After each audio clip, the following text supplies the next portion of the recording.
जो पूरी कैंपेन थी ये अमित शाह ने चलाई और अनऑफिशियली उन्हें कहा जा रहा है कि मैन ऑफ द मैच जो है वो हैं इस जीत के। और इससे बीजेपी के अंदर उनके जो फ्यूचर प्रोस्पेक्ट्स हैं एज नेक्स्ट इन लाइन वो और ज्यादा मजबूत हो गए हैं। तो अगर हम समझते हैं कि नरेंद्र मोदी का एक डिवाइसिव हेट फिल्ड एजेंडा है, तो आप सोच लें कि जब अमित शाह अगर आते हैं उभर के नेक्स्ट इन लाइन, तो वो क्या तो करेंगे मोदी वहां। हमें मॉडरेट लगने लगे। मोदी मॉडरेट। अभी उसके बाद अगर योगी आदित्यनाथ आ गए तो वो तो एक अलग वो गेम अभी है। वो भी मुश्किल है। देखिए अभी जो बीजेपी वाले हैं वो ये भी दावा कर रहे हैं या नरेंद्र मोदी को घर में कंट्रोवर्शियल करना चाहते थे।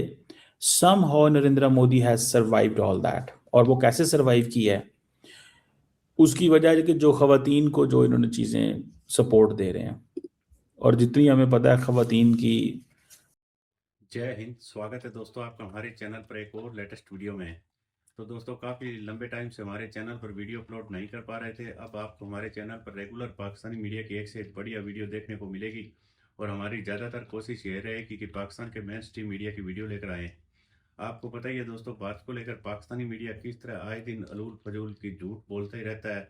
पाकिस्तानियों ने बीजेपी और भारत के प्रधानमंत्री नरेंद्र मोदी जी के खिलाफ दोस्तों लाख प्रोपेगेंडा किए, लेकिन उसके बावजूद भी आपने देखा होगा अब जो एक बचा हुआ किला था बंगाल, वहां पर भी दोस्तों ममता बनर्जी की सरकार चली गई है और बीजेपी की सरकार बन गई है।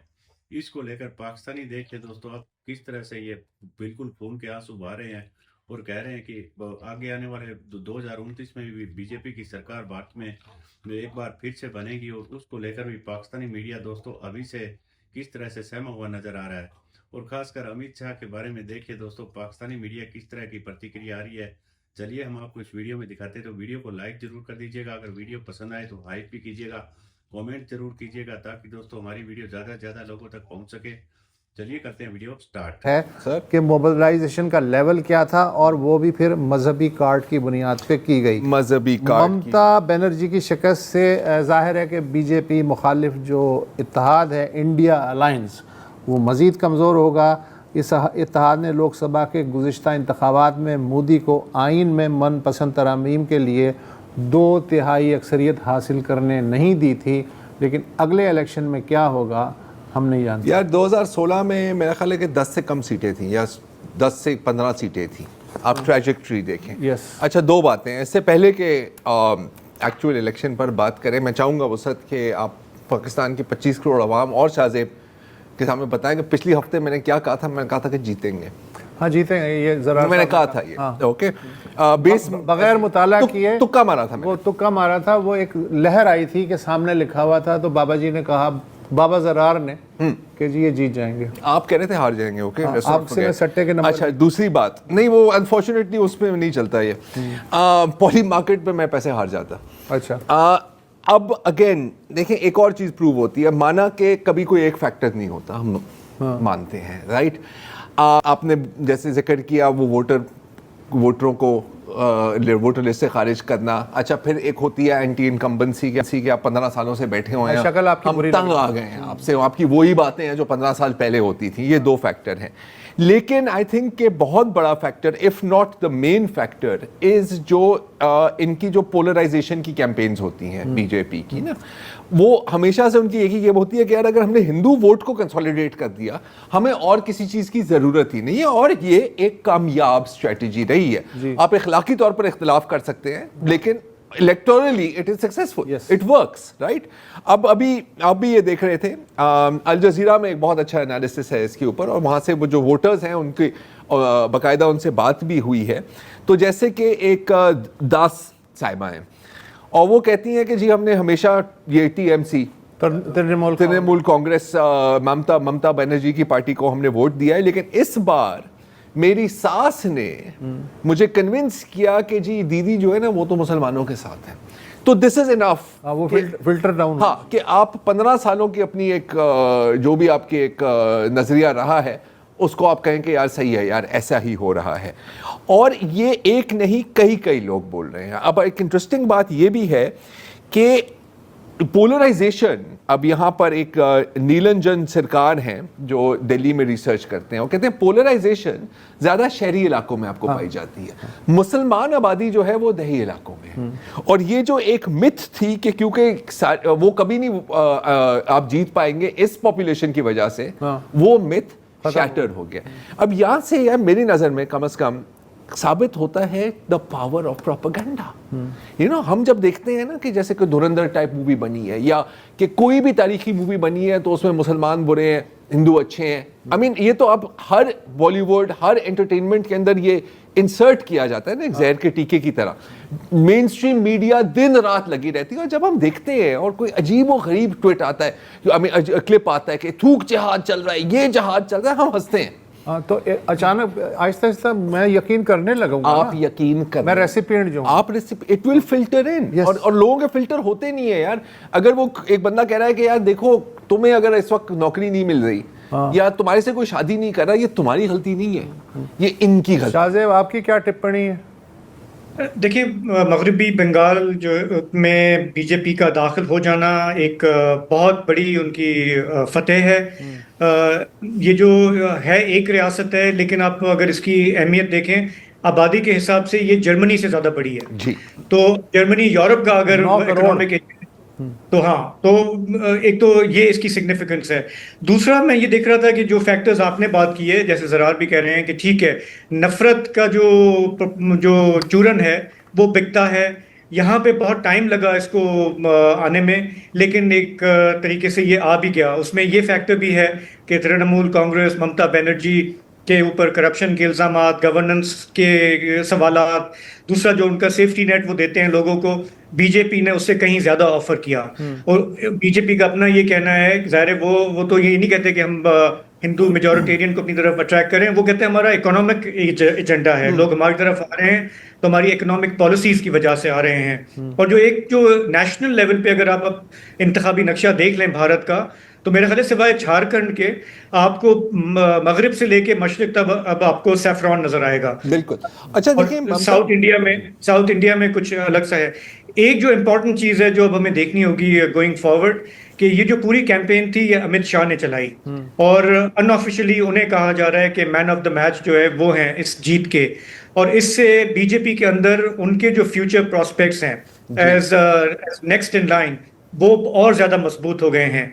तो अगर हम समझते हैं कि नरेंद्र मोदी का एक डिवाइसिव हेट फिल्ड एजेंडा है, तो आप सोच लें कि जब अमित शाह अगर आते हैं उभर के नेक्स्ट इन लाइन, तो वो क्या करेंगे। तो मोदी हमें मॉडरेट लगने लगे। मॉडरेट अभी उसके बाद अगर योगी आदित्यनाथ आ गए तो वो तो एक अलग वो अभी मुश्किल है। देखिए, अभी जो बीजेपी वाले हैं वो ये भी दावा कर रहे हैं कि नहीं, इस बार मुसलमानों ने भी हमें वोट दिया है। अब जब इंडिया के इलेक्शन कमीशन बाकायदा वो चीज़ें रिलीज होंगी तो फिर हम कर लेंगे। लेकिन ममता बनर्जी की शिकस्त पूरी इंडियन ऑपोजिशन की शिकस्त है, राइट, बिकॉज ये उनकी लीडिंग स्टार थी एक तरह से।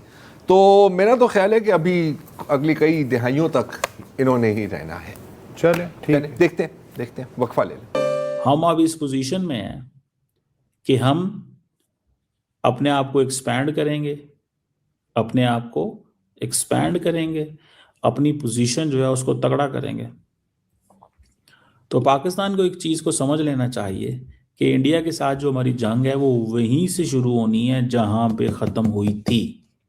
क्योंकि ये जो कॉन्फिडेंस नरेंद्र मोदी को आ रहा है, ये इसलिए आ रहा है कि वो समझता है कि मैं जो कुछ भी कर रहा हूँ, यानी कि जो ग्लोबल लेवल पे नरेंद्र मोदी की आइसोलेशन ट्रम्प करना चाहता था,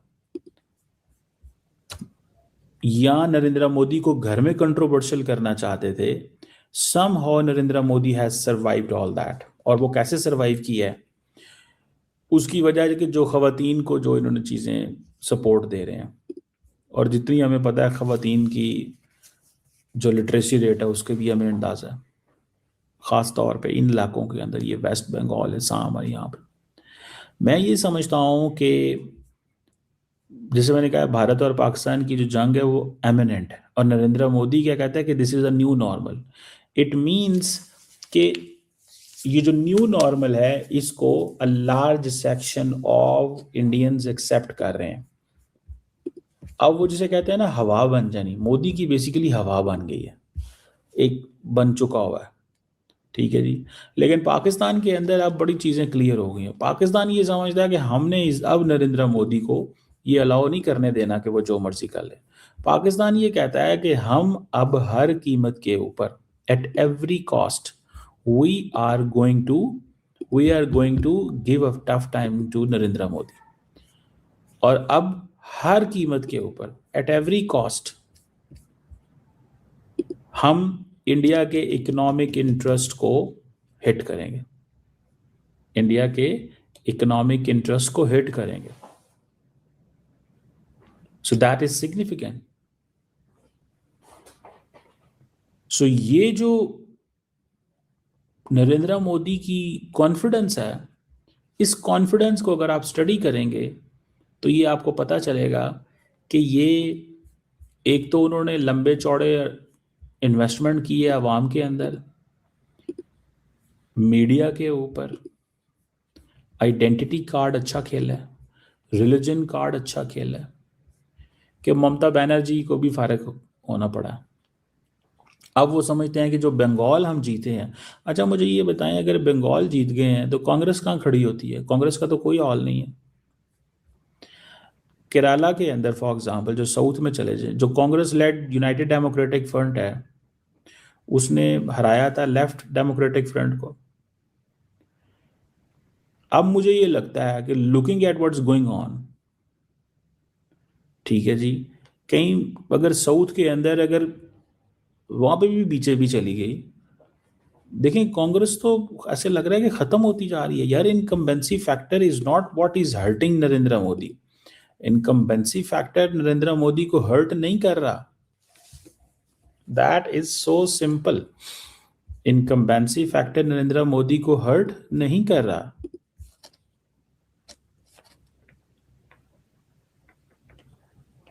इस चीज को देखने की जरूरत है,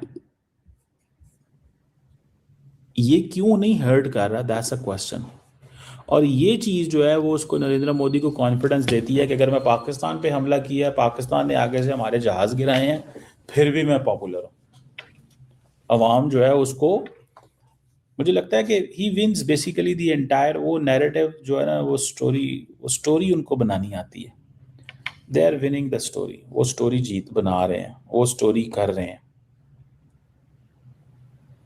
ठीक है जी। और वो हर कीमत पे उस स्टोरी को चलाना चाहते हैं, वो करना चाहते हैं, और वो समझते हैं कि ये जो स्टोरी हम बनाएंगे, ये स्टोरी ही हमारा फ्यूचर तय करेगी।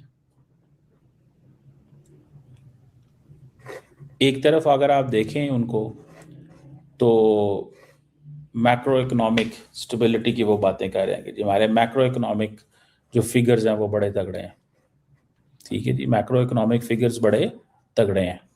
This is what I see it. मुझे ये चीज़ नज़र आती है कि हमारे मैक्रो इकोनॉमिक फिगर्स बड़े तगड़े हैं। यही वजह है कि अब लोगों के अंदर लार्जर पॉपुलेशन उन पर ट्रस्ट करती है। हमें इस चीज़ को देखना है कि नरेंद्र मोदी की ये जो अप्रोच है, नरेंद्र मोदी की ये जो अप्रोच है, या जो नरेंद्र तो दोस्तों उम्मीद करता हूँ आपको वीडियो काफ़ी अच्छी पसंद आई होगी। हम आपके लिए इसी तरीके के पाकिस्तानी मीडिया के रोज़ाना एक से एक बढ़िया वीडियो लेकर आते रहेंगे, और हमारी ज़्यादातर दोस्तों कोशिश ये रहेगी कि पाकिस्तान के मेन स्ट्रीम मीडिया की वीडियो लेकर आएँ।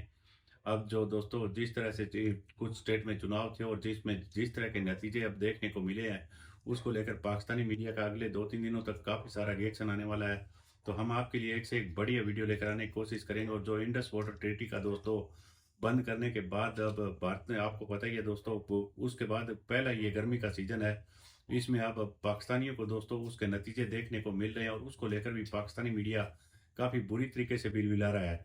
और पाकिस्तानियों को दोस्तों वैसे ही उनके हालात खस्ता थे, ऊपर से ईरान और अमेरिका का जो युद्ध चल रहा है, उसकी वजह से जो थोड़ा बहुत दोस्तों इनका दूसरे देशों से जो किसी भी तरह का टूटा फूटी ट्रेड चल रही थी वो भी बंद हो चुकी है। उसका भी पाकिस्तान को काफ़ी बड़ा झटका लगा है। और तेल आपको पता ही है, उधर यूएई ने इनसे पैसे मांग लिए, पाकिस्तानियों को वहाँ से निकाल दिया गया। और दूसरी तरफ दोस्तों पानी के भी लाले पड़े हुए हैं, उसके लिए भी हमने आपके लिए एक वीडियो अपलोड किया है। वो वीडियो जाकर आप जरूर देखेगा, आपको 100% वीडियो पसंद आएगा। मिलते हैं अगले वीडियो में, तब तक जय हिंद, वंदे मातरम।